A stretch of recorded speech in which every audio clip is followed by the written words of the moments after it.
نبدأ. بسم الله الرحمن الرحيم.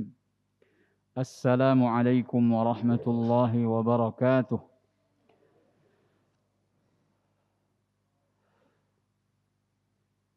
الحمد لله وحده صدق وعده ونصر عبده وأعز جنده وهزم الأحزاب وحده. لا إله إلا الله وحده لا شريك له وأن محمدا عبده ورسوله لا نبي بعده. اللهم صل وسلم وبارك على نبينا محمد وعلى آله وصحبه ومن تبعهم بإحسان إلى يوم القيامة. وبعد، فقد قال تعالى في كتابه: واقترب الوعد الحق. وكذلك قال النبي صلى الله عليه وسلم في بعض أحاديثه: ويل للعرب من شر قد اقترب. صدق الله وصدق رسول الله صلى الله عليه وسلم. Kaum muslimin dan muslimat rahimani wa rahimakumullah. Kita panjatkan puji dan syukur kehadirat Allah Subhanahu wa taala atas limpahan rahmat dan karunia-Nya kepada kita semua, sehingga kita bisa melanjutkan silsilah kajian akidah yang bertemakan tentang rukun-rukun iman. Kita sudah sampai ke rukun iman yang kelima, yaitu al-imanu bil yaumil akhir, beriman kepada hari akhirat. Dan kita sudah sampai ke subtema, yaitu tanda-tanda kiamat kubra. Yang pertama, munculnya Imam Mahdi. Yang kedua, keluarnya Dajjal. Yang ketiga, turunnya Nabi Isa alaihi salam. Dan yang keempat, keluarnya Ya'juj dan Ma'juj. Insyaallah ini adalah pertemuan terakhir tentang Ya'juj dan Ma'juj.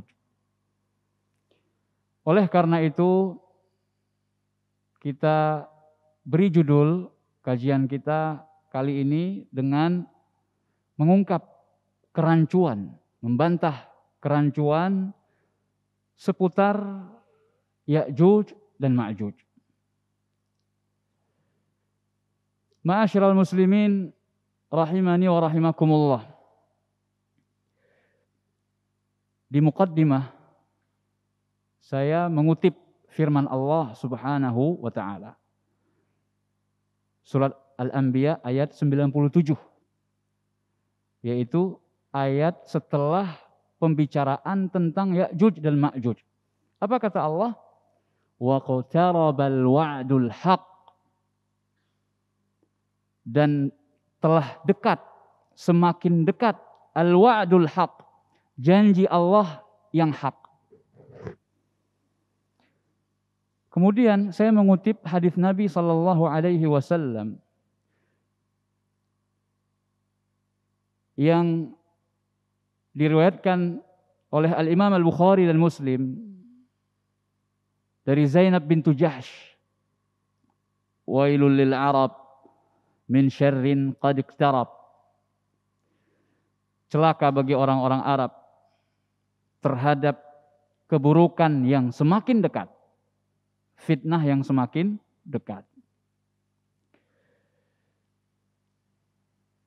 Mudah-mudahan ini menjadi dasar kita di dalam mengkaji kajian kita kali ini.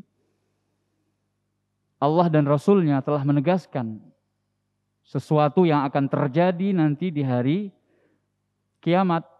Sebelum terjadinya kiamat, tanda-tandanya sudah diingatkan, sudah diberitahu. Kemudian tadi kita mendengar imam membaca surat, siapa yang tahu? Surat Al-Qamar. akhirnya. Kita teringat di awal ayat atau di awal surat Al-Qamar, Allah mengatakan, iqtarabatis sa'atu wansyaqqal qamar. Sungguh telah dekat as-sa'ah, kiamat, dan telah terbelah bulan. Jadi subhanallah, sesuatu yang tidak direncanakan sebelumnya. Saya tidak pernah mengatakan pada imam, nanti tolong baca surat Al-Qamar ayat-ayat terakhir supaya bisa saya kaitkan dengan awal ayat. Subhana man wafaqa bainal ibad. Maha suci Allah yang mampu untuk membuat antara hamba itu seiring dan sejalan. Ma'asyiral muslimin wal muslimat rahimani wa rahimakumullah. Munculnya Ya'juj dan Ma'juj di akhir zaman adalah sebuah kepastian. Hal ini tidak diragukan lagi karena berdasarkan Al-Quran, sunnah Nabi, dan ijma'. Adapun orang-orang yang tidak percaya, ini enggak termasuk ijma'. Ijma' para ulama. Ulama-ulama kaum muslimin yang terpercaya keilmuannya dan amanahnya. Semuanya mengatakan Ya'juj dan Ma'juj adalah bagian dari tanda-tanda kiamat kubra. Dan Allah mengatakan wa qatarabal wa'dul haq. Sungguh telah dekat, semakin dekat janji Allah Subhanahu wa taala.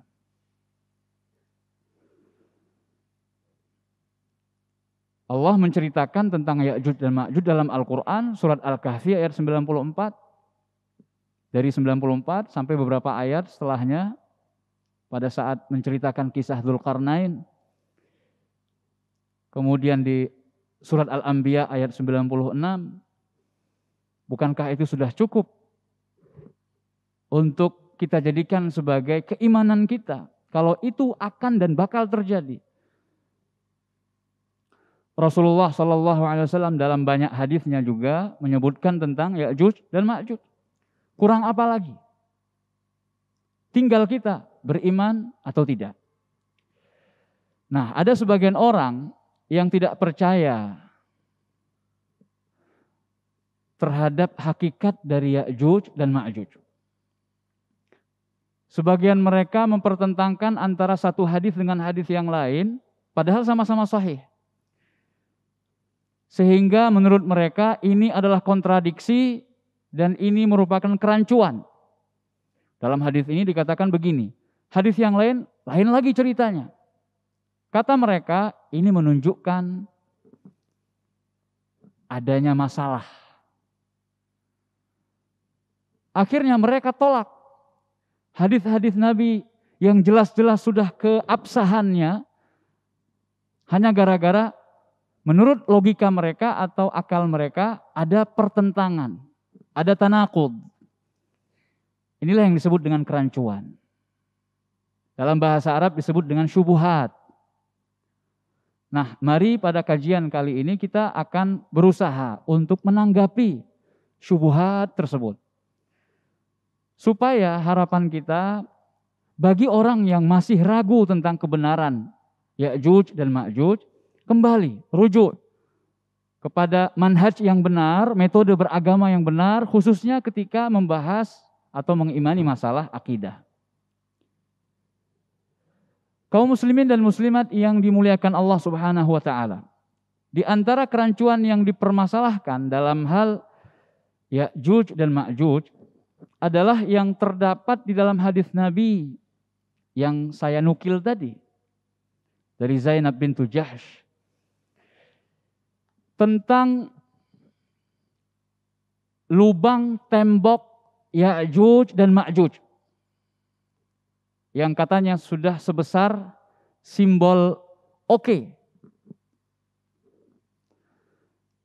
Hadisnya ini sudah pernah kita singgung, namun kita ulang hadisnya supaya jamaah lebih jelas. Qala an-nabiy sallallahu alaihi wasallam lamma dakhala ala Zainab fazi'an. Nabi sallallahu alaihi wasallam bersabda ketika masuk ke rumahnya Zainab bintu Jahsy. Yaqul, Nabi bersabda, la ilaha illallah wailul lil Arab min syarrin qad iqtarab. Tiada ilah yang berhak untuk disembah dengan benar kecuali Allah. Celaka bagi orang Arab dari keburukan yang semakin dekat. Ini statement Nabi SAW sebelum menceritakan keburukan apa yang semakin dekat itu. Nabi SAW menjelaskan, Futihal yawma min radmi Ya'juj wa Ma'juj mithlu hadhihi. Telah terbuka hari ini, hari pada saat Nabi SAW mengatakan hadisnya. Telah terbuka hari ini dari tembok Ya'juj dan Ma'juj sebesar ini. Wa halaqa bi isbi'ihi al-ibham wallati taliha. Dan Nabi membuat simbol yaitu dengan dua jarinya. Al-ibham wallati taliha. Dan yang setelah ibham. Ibham itu jempol. Jempol dan setelahnya. Yang berdekatan dengan jempol. Yaitu telunjuk, bukan kelingking. Jadi simbolnya bukan begini. Tetapi begini. Dan simbol-simbol seperti ini dalam tradisi orang Arab biasanya digunakan oleh mereka di dalam perdagangan, jual beli. Ini kata para ulama dalam sebuah hadis disebutkan ini simbol untuk bilangan 90. Kam hadza? Berapa ini? 90 ya? Karena orang Arab banyak yang tidak mengerti huruf, kemudian ya buta huruf, tidak bisa baca tulis, maka mereka ketika menyimbolkan bilangan itu dengan simbol-simbol yang mereka sepakati bersama. Ini diantaranya tanda angka 90. Dan masih banyak yang lain, tanda-tanda atau simbol-simbol yang lain. Tapi kita fokus kepada apa yang dibuat dan diisyaratkan oleh Nabi SAW. Segini lubangnya, kecil. Nah, itu pada hari Nabi SAW masih hidup.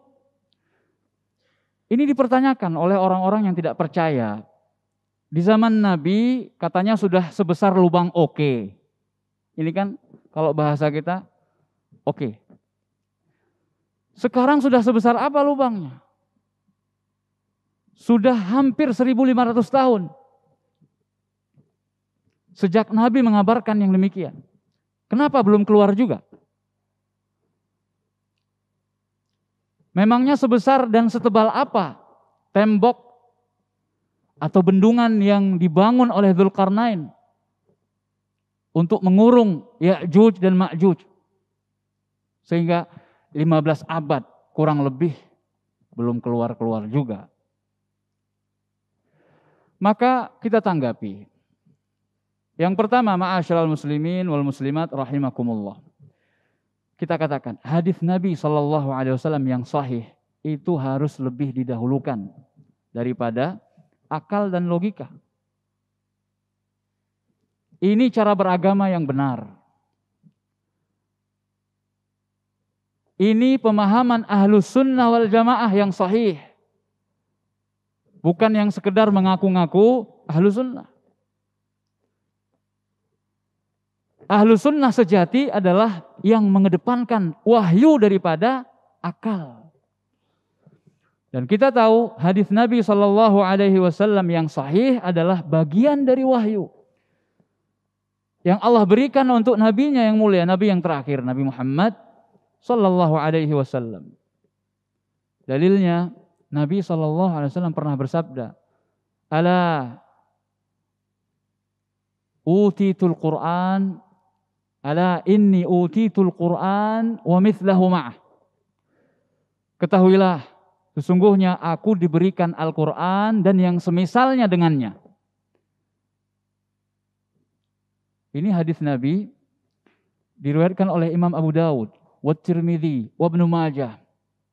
Dan Imam At-Tirmidzi mengatakan hadis ini hasan, sahih. Cukuplah. Penilaian Imam At-Tirmidzi ini belum lagi ditambah dengan penilaian Al-Imam Al-Albani. Ulama hadis di abad-abad yang terakhir ini. Beliau mengatakan hadis itu sahih. Hadis bahwasanya Nabi SAW diberikan oleh Allah Al-Quran dan yang semisal Quran bersamanya. Kata para ulama manapun mengatakan bahwasanya yang semisal Al-Quran dan diturunkan juga bersama Al-Quran adalah sunnah. Sunnah yang menerangkan tentang Al-Quran itu sendiri. Cukuplah ini dikuatkan dengan ayat Al-Quran, wa ma yantiqu 'anil hawa, in huwa illa wahyu yuha. Tidaklah dia Muhammad itu berbicara dengan hawa, dengan nafsunya, dengan syahwat. In huwa, tidaklah itu perkataan tersebut illa kecuali wahyun, wahyu, yuha, yang diwahyukan kepadanya. Cukup hadis Nabi SAW ketika beliau mengatakan, mengumumkan, ini pada saat Haji Wada, dan Haji Wada terjadi pada tahun 10 Hijriyah. Artinya di akhir hayat Nabi SAW. Tidak ada hadis yang menasakh hadis ini. Ayuhan nas, kata beliau SAW, wahai manusia, laqad kataballahu alaikumul hajj fahujju. Sungguh Allah Subhanahu wa taala telah mewajibkan kepada kalian haji, maka berhajilah kalian. Lalu ada seorang sahabat Nabi yang bertanya, "Alikulli amin ya Rasulullah sallallahu alaihi wasallam." Apakah setiap tahun ya Rasulullah? Fasakatan Nabi sallallahu alaihi wasallam. Maka Nabi pun terdiam. Sahabat yang bertanya seperti itu wajar. Karena mereka sudah tahu kalau haji itu tiap tahun mesti ada. Nah, ketika Rasul mengatakan Allah telah mewajibkan haji bagi kalian, maka berhajilah kalian. Nah, pertanyaan alamiahnya adalah apakah setiap tahun itu wajib ya Rasulullah? Sakatan Nabi SAW, Nabi terdiam. Thumma qal, kemudian Nabi SAW pun menjawab, idza qultu na'am la wajabat.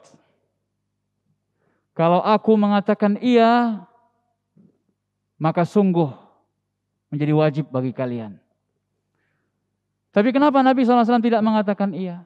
Rahmatan li hadhil ummah. Nabi sayang sama kita. Begitu besar rasa kasih sayang Nabi kepada kita, maka beliau tidak mengatakan iya. Tapi beliau ingin menunjukkan bahwasanya beliau berhak untuk membuat syariat. Kalau beliau mengatakan na'am sebagai sunnahnya Nabi sallallahu alaihi wasallam, la wajabat.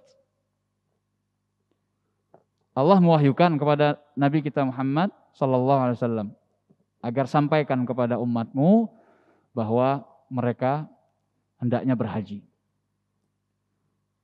Dan pada waktu itu tidak dijelaskan oleh Nabi apakah setiap tahun atau tidak. Dibiarkan oleh Nabi. Makanya Nabi SAW juga mengatakan yang kurang lebih maknanya apa yang kalian diperintahkan maka kerjakan semampu kalian. Sedangkan yang dilarang maka tinggalkan. Larangan Nabi SAW tidak mengaitkannya dengan kemampuan. Maka untuk larangan harus ditinggalkan. Tidak dikaitkan, saya belum mampu meninggalkannya. Tidak. Perintah, ya, qadral istita'ah, sekadar kemampuan kita. Tapi larangan harus ditinggalkan dan harus dijauhi. Jadi cukuplah dalil-dalil itu menunjukkan kalau sunnah Nabi, hadis Nabi yang sahih. Ingat, hadis Nabi yang sahih itu adalah bagian dari wahyu. Maka harus kita depankan, tidak boleh kita pertentangkan dan perdebatkan dengan akal serta logika kita. Lalu menjawab pertanyaan, sudah sebesar apakah lubangnya? Maka kita perlu hadis yang lain. Agar mendapatkan pemahaman yang utuh dan benar terhadap masalah ini. Sudah seberapa besarkah lubangnya? Dan kita sudah menyampaikannya, yaitu dalam hadis Nabi, di mana beliau bersabda, Inna Ya'juj wa Ma'juj yahfiruna kulla yaumin hatta idza kadu yarawna syu'a asy-syams. Sesungguhnya Ya'juj dan Ma'juj itu menggali setiap hari, menggali tembok yang mengurung mereka. Makanya Nabi mengatakan sudah sebesar ini lubangnya waktu Nabi SAW masih hidup. Hatta sampai kapan? Idza kadu yarawna syu'a asy-syams. Sampai ketika mereka berhasil melihat terik atau sinar matahari, qala alladzi 'alaihim, pemimpin mereka berkata, irji'u fasanahfiruhu ghadan. Kembalilah kalian, kita akan gali lagi besok. Fayu'iduhu Allahu asyadda makan. Lalu Allah Subhanahu wa taala mengembalikan galian mereka itu menjadi tertutup, bahkan lebih rapat daripada sebelumnya. Dan ingat bahwasanya tembok Ya'juj dan Ma'juj bukan terbuat dari batu bata dan semen, tetapi dari atuni zubaral hadid, kepingan besi yang dileburkan, kemudian dicampur dengan tembaga, nuhas. Dalam Al-Quran disebutkan qitr. Al-qitr, an-nuhas. Jadi campuran besi dan tembaga. Ini dalam ilmu metalurgi, dan saya pernah menyampaikan surat Al-Kahfi, kisah tentang Dzulqarnain. Ini dalam ilmu pengetahuan atau sains dijadikan sebagai dasar ilmu metalurgi. Al-Quran lebih dulu mengatakan perpaduan alloy antara logam yang namanya besi dengan logam yang namanya tembaga. Itu menghasilkan perpaduan yang sangat kuat. Jadi mereka gali itu oleh Ya'juj dan Ma'juj setiap hari. Ini hadisnya. Hadisnya sahih. Diriwayatkan oleh Ibnu Majah dan dinilai oleh Syekh Al-Albani dalam kitabnya Al-Silsilah As-Sahihah sebagai hadis yang sahih. Jadi jawabannya, ya belum sebesar apapun. Masih seperti itu saja. Mereka gali sampai hampir melihat sinar matahari, mereka kembali. Kemudian keesokan harinya ketika mereka temui galian mereka, ternyata sudah tertutup rapat. Dan mereka gali lagi. Begitu seterusnya. Wa aradallahu an yab'athahum 'alan nas hafaru hatta idza kadu yarawna syu'a asy-syams. Dan pada saat nanti ketika Allah menghendaki Ya'juj dan Ma'juj keluar di akhir zaman, dan kita tidak tahu kapan. Qala alladzi 'alaihim, maka setelah mereka gali dan hampir melihat sinar matahari, pemimpin mereka berkata, irji'u Fasatahfirunahu ghadan insyaallah. Dan berdasarkan takdir Allah, terucap di lisan pemimpin tersebut, pemimpin Ya'juj dan Ma'juj, alladzi alaihim, yang menguasai mereka, alladzi alaihim, pemimpin mereka. Di lisannya mengatakan insyaallah. Nah ini salah satu sebab kenapa akhirnya Ya'juj dan Ma'juj bisa keluar. Namun sampai sekarang belum keluar. Karena apa? Kita bisa jawab, belum keluar karena Imam Mahdi belum muncul. Dajjal mana? Nabi Isa belum turun. Maka mustahil kita bisa percaya kalau Ya'juj dan Ma'juj sekarang sudah keluar. Dan nanti insya Allah akan kita bahas di syubhat atau kerancuan yang berikutnya. Jadi dalam hadis ini, para ulama mengatakan, berdasarkan hadis ini, Allah lah yang mampu membuat Ya'juj dan Ma'juj tidak bisa keluar sampai saat ini, sebelum Allah izinkan. Kalau kita perhatikan, pembuatan set atau radem tembok oleh Dzulqarnain untuk mengurung Ya'juj dan Ma'juj, itu kan di antara dua gunung, berarti tinggi. Maka sebenarnya bisa mereka naiki atau mereka gali, lubangi.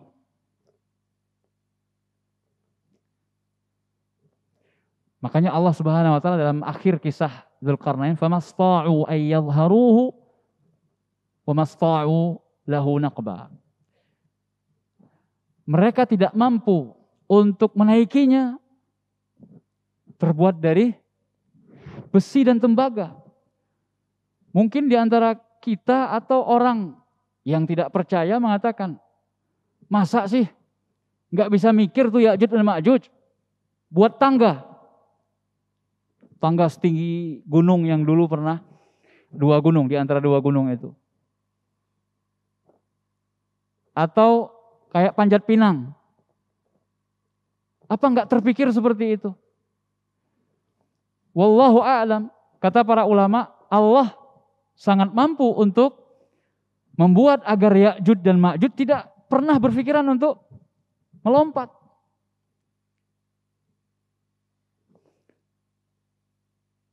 Mereka hanya menggali dan menggali, melubangi dan melubangi. Namun usaha mereka kandas. Sampai nanti akhirnya di akhir zaman Allah izinkan untuk keluar. Ya, ini yang pertama. Hadis tentang kisah keluarnya Ya'juj dan Ma'juj ini sudah pernah kita bahas. Jadi kita mengambil potongan-potongannya yang kita gunakan untuk menanggapi kerancuan oleh orang-orang yang tidak beriman, tidak percaya akan keluarnya Ya'juj dan Ma'juj. Yang kedua, ma'asyiral muslimin rahimani wa rahimakumullah.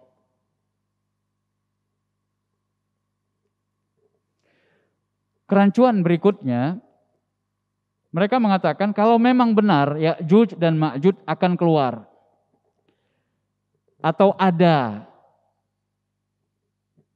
kenapa tembok Dzulqarnain atau tembok Ya'juj dan Ma'juj itu tidak pernah terlihat dalam foto satelit? Sekarang zaman sudah canggih. Tidak ditemukan dalam Google Map. Ada yang pernah lihat? Ada yang pernah berusaha cari di Google Map? Set Ya'juj Ma'juj. Enggak pernah bakal ketemu. Kata mereka, jangan-jangan tembok Dzulqarnain itu atau tembok Ya'juj dan Ma'juj adalah tembok raksasa Cina yang termasuk di antara 7 keajaiban dunia. Karena ada sebagian yang mengatakan sebenarnya Ya'juj dan Ma'juj itu adalah dua bangsa. Kata mereka, Cina dan Korea. Sekarang made in, hampir semuanya made in China. Jadi mereka tidak percaya kalau Ya'juj dan Ma'juj itu seperti yang digambarkan Al-Quran dan hadis Nabi SAW. Kemudian mereka mengatakan karena ada kemiripan sifat antara Ya'juj dan Ma'juj dengan bangsa Cina yang bermata sipit, kemudian lalu dikaitkan bahwasanya Ya'juj dan Ma'juj itu sudah keluar. Maka tinggal kita menunggu kiamat tiba-tiba akan datang dan kita akan merasakan kiamat. Hadalah yasih, yang seperti ini tidak benar. Bagaimana tanggapannya? Yang pertama, tentang foto satelit atau Google Map. Secanggih apapun teknologi, bukanlah segala-galanya, sehingga dia bisa dijadikan sebagai standar untuk menetapkan atau menolak suatu perkara dalam agama kita. Terlebih lagi dalam bidang akidah, bidang keimanan, i'tiqad, keyakinan. Tidak bisa peralatan canggih, secanggih apapun, itu dijadikan sebagai standar. Seperti penelitian yang dilakukan oleh orang-orang Jepang katanya tentang azab kubur. Mereka masukkan ke dalam kuburan kamera super sensitif yang bisa merekam dalam keadaan gelap segelap apapun dan bisa merekam sekaligus audio, suara. Namun mereka tidak berhasil. Yang ada nyamuk, semut, suara kemeresek, tidak menemukan apa-apa. Apakah kemudian azab kubur, nikmat kubur, apa yang terjadi di alam kubur tidak ada? Omong kosong? Lah. Inilah mengapa kita selalu mengingatkan umat Islam itu teristimewakan dengan akidah Islamiyah. Akidah Islamnya, yaitu beriman kepada yang gaib dan dalam masalah akidah sifatnya tauqifiyah, ada dalil atau tidak. Kalau ada dalil yang mendasari keyakinan tersebut, maka diyakini. Kalau tidak, tidak boleh dijadikan sebagai keyakinan. Dan faktanya di lapangan, banyak hal yang belum atau tidak bisa diungkap atau terungkap oleh peralatan secanggih apapun yang ada sekarang. Buktinya bertambah hari, bertambah penemuan, ditemukan. Berarti memang tidak sempurna. Dan bisa jadi tempat atau lokasi tembok Ya'juj dan Ma'juj belum diizinkan oleh Allah untuk bisa dideteksi oleh peralatan canggih di zaman modern seperti ini. Innallaha ala kulli syai'in qadir. Sesungguhnya Allah terhadap segala sesuatu maha kuasa. Yang kedua, tanggapan kita, kisah Bani Israel. Yang salah satunya diceritakan oleh Allah Subhanahu wa taala dalam Al-Qur'an, di mana mereka 40 tahun tersesat, mubeng-mubeng di daerah tertentu, gak sampai-sampai ke Palestina. 40 tahun. Disebutkan dalam riwayat di padang pasir itu 40 tahun. Misalnya ketika pagi mereka mencari jalan keluar untuk ke sebuah tempat, ternyata mereka sampai maghrib atau sampai mendekati sore atau malam itu, sampainya ke tempat semula mereka mengawali perjalanan mereka. Seperti itu 40 tahun. Karena Allah sudah mengatakan fa innaha muharramatun 'alaihim 40 sanah yatihuna fil ard. Sesungguhnya diharamkan bagi mereka selama 40 tahun untuk menuju kota yang ingin mereka capai. Mereka tersesat, mubeng-mubeng, berputar-putar saja di mantiqatun mahsurah, di sebuah tempat atau wilayah yang tertentu. Cuma di tempat itu saja. Mungkin ada pertanyaan, apakah selama 40 tahun itu nggak pernah ketemu sama penggembala onta atau orang lewat, kemudian dia bertanya, Mas, jalan ke Palestina kemana? Masa selama 40 tahun cuma berputar-putar di situ saja? Innallaha ala kulli syai'in qadir. Kalau Allah mau menjadikan selama 40 tahun, bahkan lebih lama daripada itu, bisa saja.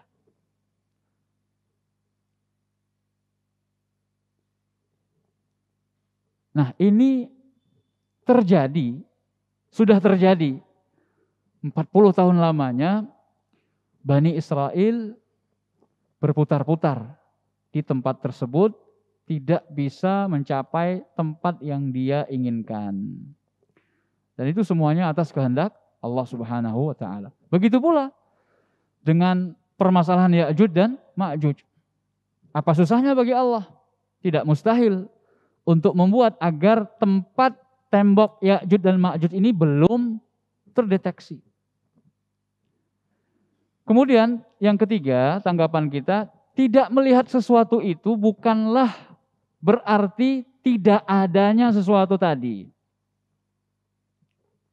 Kita banyak tidak melihat sesuatu, tapi kita yakini kalau sesuatu itu ada.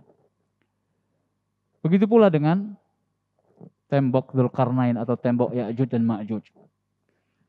Kita lihat dengan mata hati kita, yaitu keimanan kita, dengan i'tiqad kita, dengan ilmu yang berasal dari khabar Allah dan Rasulnya. Allah katakan, Allah ceritakan tentang bendungan, tembok yang dibangun oleh Dzulqarnain. Nabi juga menafsirkan itu, menjelaskan. Lalu kemudian kita tafsirkan dengan segala hal yang sesuai menurut logika kita. Padahal bukan seperti itu yang diinginkan oleh Allah dan Rasulnya. Ini adalah bentuk penyimpangan. Maka kita perlu belajar. Ini yang kedua, kerancuan yang kedua. Kemudian yang ketiga, di antara hal yang dipertanyakan oleh sebagian orang yang tidak beriman atau percaya bahwasanya Ya'juj dan Ma'juj itu akan keluar sebagai tanda kiamat kubra.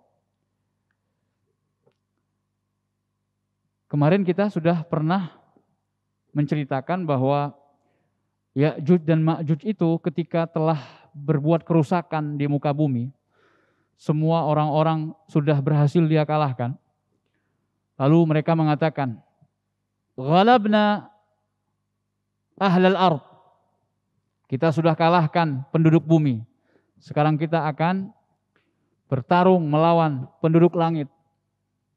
Maka mereka melemparkan anak-anak panah mereka, kemudian tombak-tombak mereka ke langit.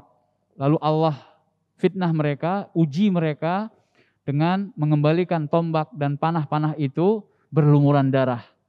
Kemudian mereka pun mengatakan, Ya'juj dan Ma'juj, alauna ala ahlis sama. Kita sudah berhasil memenangkan pertempuran dengan penduduk langit. Sudah kalah mereka. Maka kemudian tidak lama Nabi Isa dan kaum muslimin berdoa kepada Allah agar Ya'juj dan Ma'juj dikalahkan. Maka Allah utus tentara di antara tentara-tentaranya Allah, yaitu berupa ulat. Kemudian Ya'juj dan Ma'juj mati. Kemudian diperintahkan oleh Allah kepada burung-burung yang besar, yang dalam hadis Nabi SAW diceritakan burung itu seperti leher unta, seperti punuk unta dan lehernya itu mengangkut jasad-jasad Ya'juj dan Ma'juj dengan paruhnya. Berarti burungnya besar. Dari mana datangnya? Terus nanti di mana akan dikumpulkan? Kita sudah bahas. Yang jelas Nabi SAW tidak mungkin menceritakan hal itu kecuali berdasarkan wahyu. Nah, pertanyaannya, kalau senjata Ya'juj dan Ma'juj itu berupa pedang, tombak, panah, dan yang sejenisnya. Lalu kenapa tidak bisa dilawan dengan senjata modern seperti sekarang ini? Lawan dengan M16, AK-47, dengan bazooka.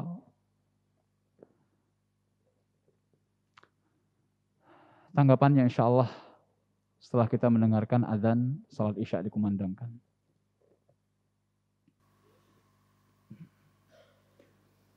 Alhamdulillah wassalatu wassalamu ala Rasulillah wa ala alihi wa sahbihi wa man walah, amma ba'd.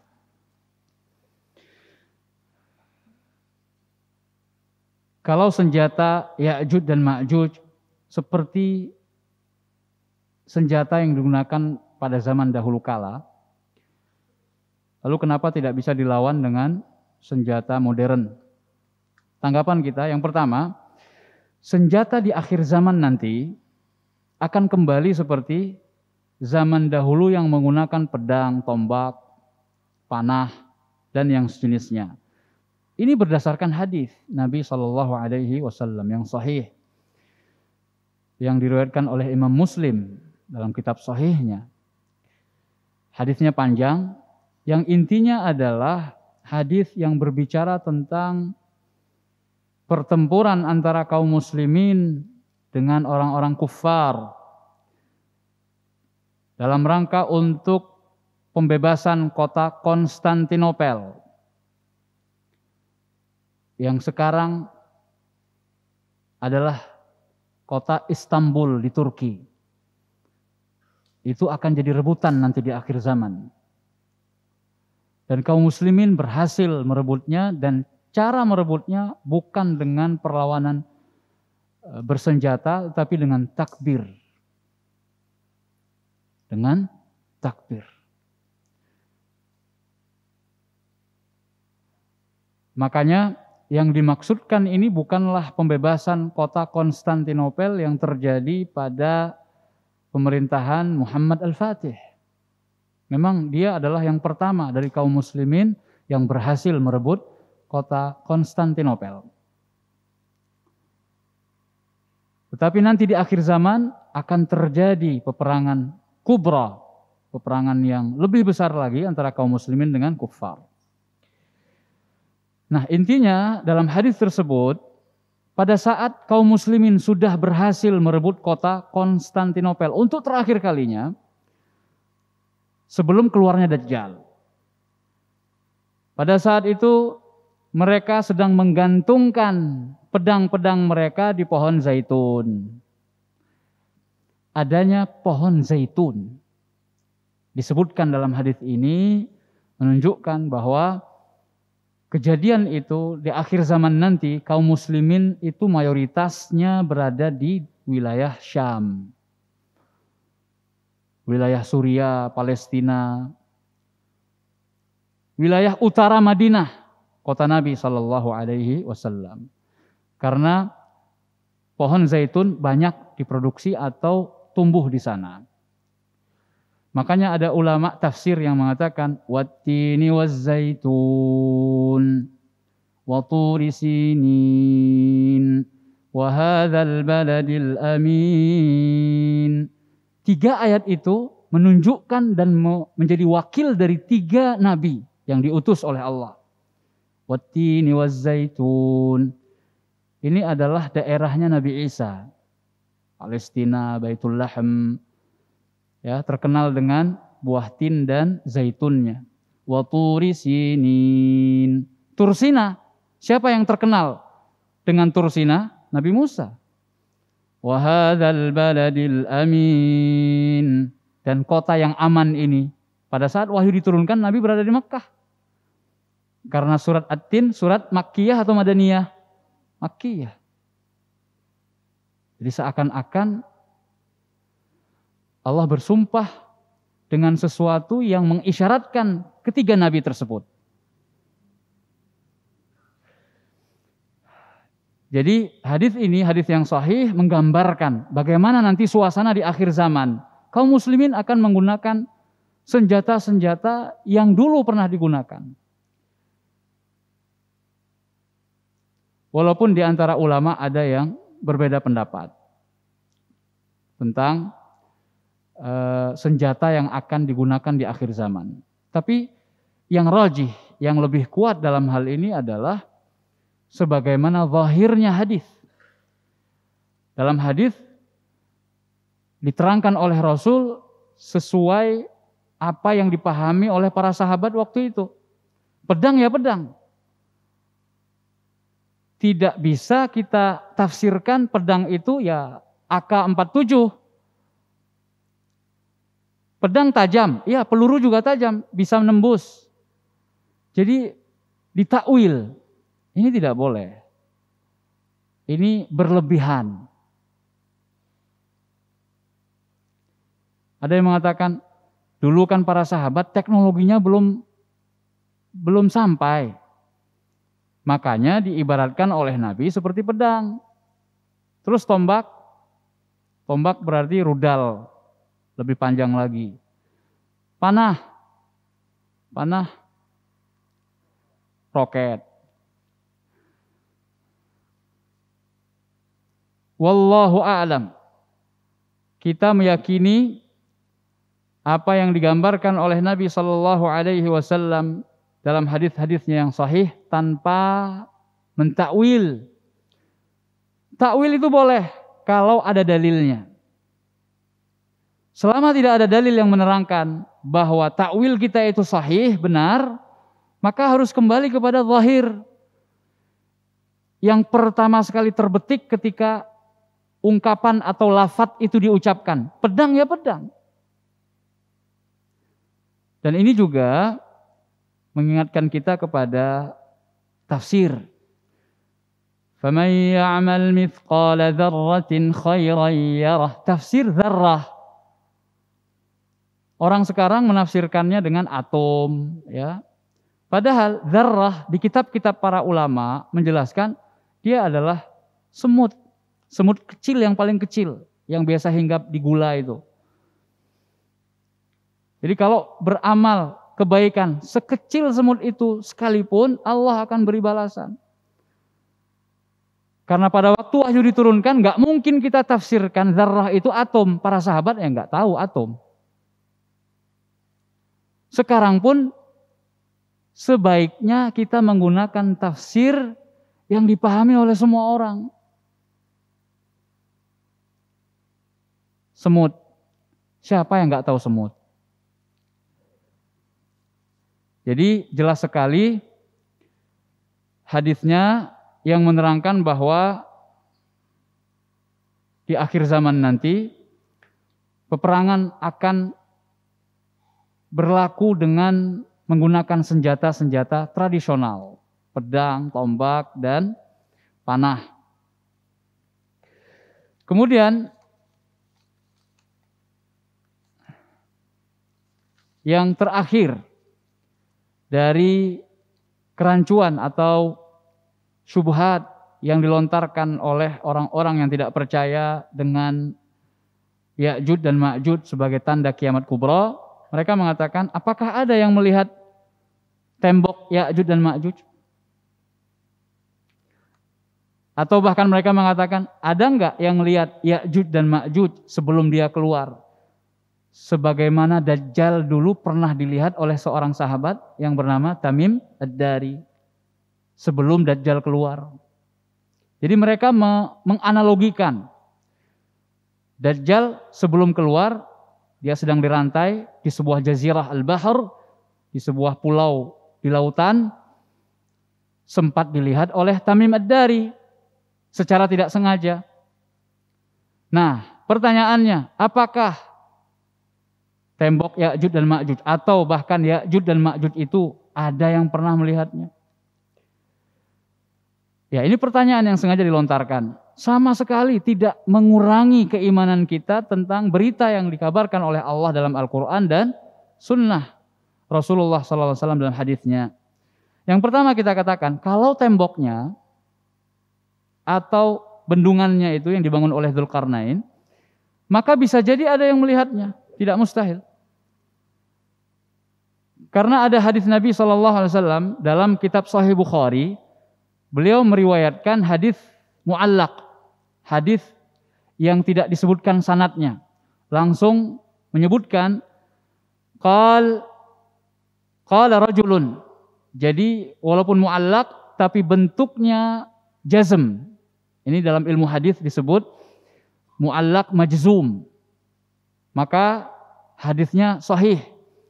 Karena diteliti oleh para ulama hadis, setiap hadis mu'allaq, yaitu hadis yang tidak disebutkan sanadnya sempurna oleh Imam Bukhari, lalu beliau riwayatkan dalam kitab sahihnya, namun dengan bentuk kata aktif, bukan pasif.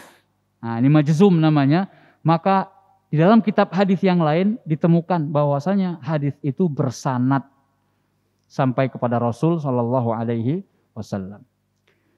Jadi sahih berita ini bahwasanya qala rajulun lin nabi, seorang laki-laki bertanya kepada Nabi Shallallahu Alaihi Wasallam, mengatakan kepada Nabi Shallallahu Alaihi Wasallam, ra'aitus sad, saya melihat temboknya Ya'juj dan Ma'juj ya Rasulullah, mithlal burdil muhabbar, seperti beliau gambarkan seperti kain yang berasal dari Yaman, kain bergaris. Yang satu tariq, dalam sebuah riwayat disebutkan tariqatun hamra wa tariqatun sauda. Garis-garisnya itu ada yang berwarna merah, ada yang berwarna hitam. Seperti itu berita dari laki-laki ini mengatakan kepada Rasulullah sallallahu alaihi wasallam. Lalu apa kata Nabi? Qala ra'aitah. Nabi mengatakan engkau telah melihatnya. Melihat apa? Tembok Ya'juj dan Ma'juj. Sedangkan Ya'juj dan Ma'jujnya,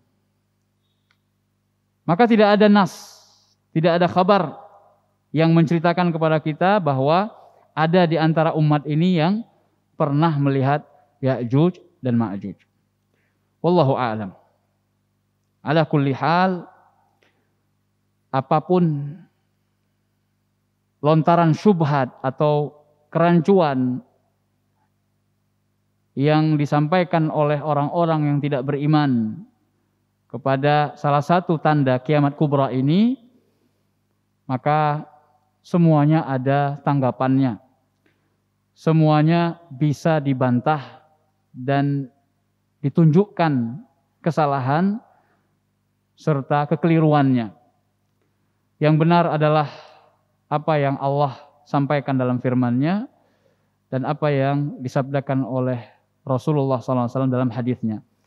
Adapun yang mengatakan betul Al-Quran dan Sunnah benar, tapi pemahaman Anda, ada orang mengatakan pemahaman Anda itu yang perlu diluruskan. Baik, kita tanyakan kepada mereka, sekarang siapakah yang lebih benar di dalam memahami Al-Quran dan Sunnah? Tunjukkan kepada kami siapa orangnya yang lebih benar pemahamannya terhadap Al-Quran dan Sunnah. Jadi selain Allah dan Nabi, semuanya pasti akan menjawab generasi pertama umat ini, yaitu para sahabat Nabi kita Muhammad sallallahu alaihi wasallam radhiyallahu anhum. Dan begitulah para sahabat Nabi menceritakan dari generasi ke generasi sampai kepada kita sekarang. Ulama-ulama kita, ulama Ahlus Sunnah wal Jamaah juga mengimani Ya'juj dan Ma'juj. Maka mari kita ikut ulama kita. Baik, ini ada pertanyaan, mudah-mudahan bisa kita jawab. Assalamualaikum Ustadz, Afwan izin bertanya, belakangan ini beredar video santri yang menutup telinga ketika berada di ruang tunggu untuk vaksin, dan di saat yang bersamaan di ruangan tersebut diputar musik. Setelah video tersebut beredar luas, ada beberapa tokoh atau public figure yang merepost video tersebut dan tidak sedikit yang menyinyirinya. Bagaimana sikap kita sebagai penuntut ilmu dalam menanggapi hal tersebut? Mohon nasihatnya Ustaz, jazakumullah khairan, barakallahu fikum. Baik. Ini ada hubungannya dengan yang tadi kita sampaikan. Pemahaman siapa yang paling benar terhadap Al-Quran dan Sunnah? Kalau bukan pemahamannya para sahabat radhiyallahu anhum ajma'in. Ibnu Umar ketika melewati sebuah tempat yang ada musiknya, beliau menutup telinganya dengan jarinya. Tidak mau mendengarkan sesuatu yang dilarang di dalam agama. Lahwal hadis, perkataan yang sia-sia.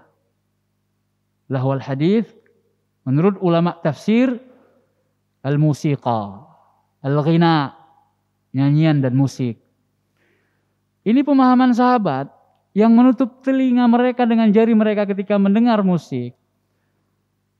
Alal aqal, minimalnya toleransi dong. Itu pemahaman mereka para santri ketika mereka ingin menjaga hafalan Quran mereka. Karena ketika hati ini diisi dengan sesuatu atau dua hal yang berlawanan, pasti akan saling mengalahkan. Biasanya mereka mendengarkan dan melantunkan ayat-ayat suci Al-Quran. Kemudian ketika mereka mendengar sesuatu yang dilarang dalam agama, mendengarkan musik, apa mungkin bisa bersatu antara hafalan mereka? Maka kita hormati dong. Itu adalah keyakinan atau etikad mereka. Kenapa harus dinyinyiri? Katanya toleransi. Masa yang seperti itu harus dipermasalahkan? Biarlah. Justru itu menunjukkan kalau mereka punya prinsip. Mari kita doakan agar kita semua mendapatkan hidayah menuju jalan beragama yang lebih benar, pemahaman yang lurus, yaitu pemahaman yang sudah diajarkan sejak dulu. Kapan sih penyimpangan dalam beragama itu dimulai? Setelah generasi keemasan umat Islam ini. Setelah generasi sahabat, tabi'in dan tabi'ut tabi'in. Setelah itu banyak sekali penyimpangan-penyimpangan. Maka jalan selamatnya adalah bagaimana cara beragamanya generasi yang terbaik itu. Maka kita ikuti insya Allah. Ya, jadi tidak perlu dinyinyiri. Bahkan itu harus kita hormati. Mudah-mudahan Allah Subhanahu wa taala menjaga generasi muda kita dari hal-hal yang bisa menghancurkan mereka, dan semoga Allah Subhanahu wa taala memberikan kekuatan kepada kita untuk terus mendakwahkan al-haq apapun tantangan dan hambatannya.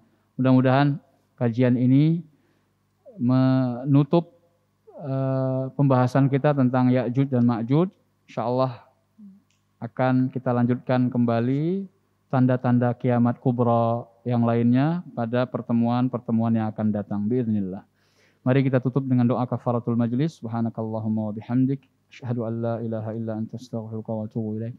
Sallallahu ala nabiyyina Muhammad wa ala alihi wa sahbihi wa sallam, wa akhiru da'wana alhamdulillahi rabbil alamin. Wassalamu alaikum warahmatullahi wabarakatuh.